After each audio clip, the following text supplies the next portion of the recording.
Selamat pagi Bapak Ibu yang diberkati oleh Tuhan. Shalom. Apa kabar saudara hari ini?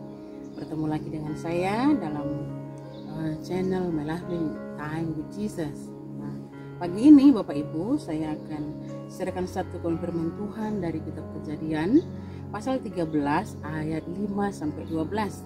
Saya tidak akan baca semuanya kepada Bapak Ibu Saudara, tapi penekanan dari setiap poin saya akan saya bacakan kepada saudara. Tema yang saya berikan dari nats ini adalah pilihan. Setiap hari kita diperhadapkan dalam pilihan-pilihan dalam hidup kita, ketika dalam keluarga, dalam pekerjaan, dalam pelayanan, mulai dari hal yang terkecil sampai yang terbesar, kita harus berani untuk memilih. Nah, yang pertama kita pelajari adalah cara Lot menentukan pilihan. Di perikop ini diberitahu kepada kita bahwa Abram mengajak Lot untuk bersama-sama mengikuti perintah Tuhan untuk keluar dari negerinya. Dan Lot dan Abram ini adalah pribadi-pribadi yang diberkati Tuhan dengan kekayaan. Dari Kejadian 13 kita akan melihat bagaimana cara Lot menentukan pilihan. Yang pertama, Lot memilih berdasarkan kehendak sendiri. Ayat 10. Lalu Lot melayangkan pandangnya dan dilihatnya bahwa seluruh lembah Yordan banyak airnya, seperti taman Tuhan, seperti tanah Mesir, sampai ke Soar. Hal itu terjadi sebelum Tuhan memusnahkan Sodom dan Gomora. Bapak Ibu yang diberkati oleh Tuhan, pilihan Lot berdasarkan kehendak sendiri. Dia mengandalkan mata jasmaninya, berdasarkan apa yang dia lihat.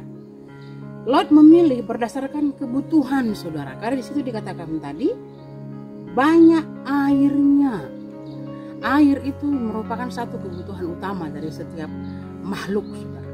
Dan Lot tahu para gembala, para dombanya, keluarganya itu membutuhkan air. Karena itu dia menentukan pilihan berdasarkan kehendak sendiri.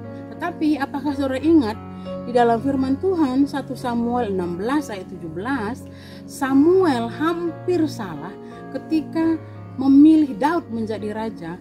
Dia mengandalkan paras, dia hampir mengurapi Eliab karena dia mengandalkan mata jasmaninya. Kita pelajari di Kisah Rasul pasal 5 ayat 1 sampai 11, Ananias dan Safira yang menjual hak mereka memilih memberikan kepada para rasul berdasarkan kebutuhan mereka, akhirnya membawa maut. Jadi pembelajaran buat kita, berhati-hati ketika kita memilih, jangan berdasarkan kehendak sendiri.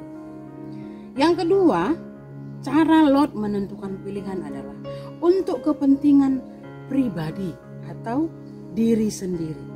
Ayat yang ke-11 saya baca untuk saudara.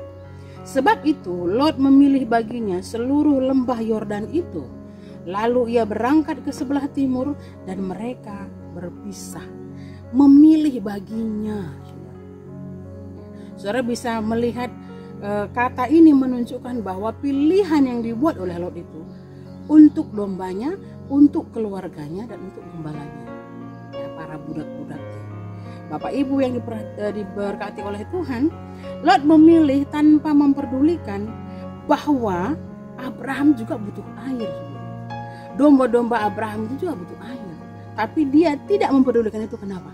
Karena dia sudah menentukan pilihan untuk pribadi atau dirinya sendiri.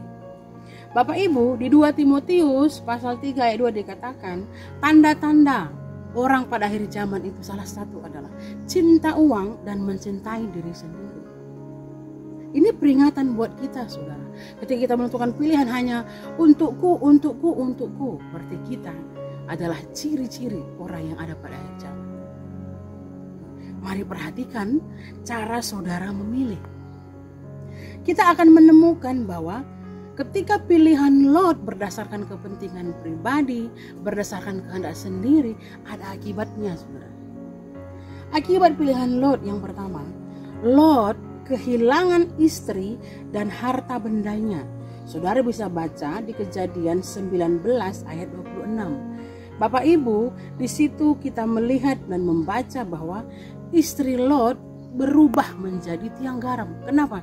Karena cinta harta tadi, karena cinta semua milik kekayaan mereka. Saudara, bukan hanya itu, harta bendanya Lot punya itu dibakar karena dia tinggal di daerah Sodom dan Gomora yang akan dihancurkan oleh Tuhan. Akibat pilihan Lot yang kedua adalah incest terjadi untuk pertama kali dalam keluarga Lot. Incest itu adalah hubungan intim yang dilakukan antara ayah dengan anak. Saudara lihat di Kejadian 19 ayat 30 sampai 38. Kedua anak perempuan Lot menjadikan ayah mereka ayah dari anak mereka. Kenapa saudara? Itulah akibat memilih berdasarkan kehendak sendiri, memilih berdasarkan kepentingan sendiri. Penerapannya bagi kita, mari belajar untuk memilih ataupun memutuskan tidak hanya berdasarkan apa yang saudara lihat dengan mata jasmani saudara. Memilih bukan hanya berdasarkan kehendak kita, tapi ketika kita memilih, harapkanlah kehendak Tuhan yang terjadi dalam penentuan pilihan saudara. Bagaimana caranya? Mari perdekat hubungan dengan Tuhan sehingga pilihan-pilihan kita sekalipun kelihatannya keliru, tapi kalau itu dari Tuhan akan menjadi baik dalam hidup kita. Mari Bapak Ibu Saudara, jangan memilih hanya berdasarkan kebutuhan kita. Banyak yang kita butuhkan hari-hari ini, tetapi marilah tetap memilih, tetap memutuskan berdasarkan tuntunan Tuhan. Kiranya apa yang saya sampaikan dari kisah Lot ini menolong kita hari-hari ini untuk menentukan pilihan kita dalam segala sisi setiap hidup kita. Tuhan Yesus memberkati Bapak Ibu Saudara. Amin.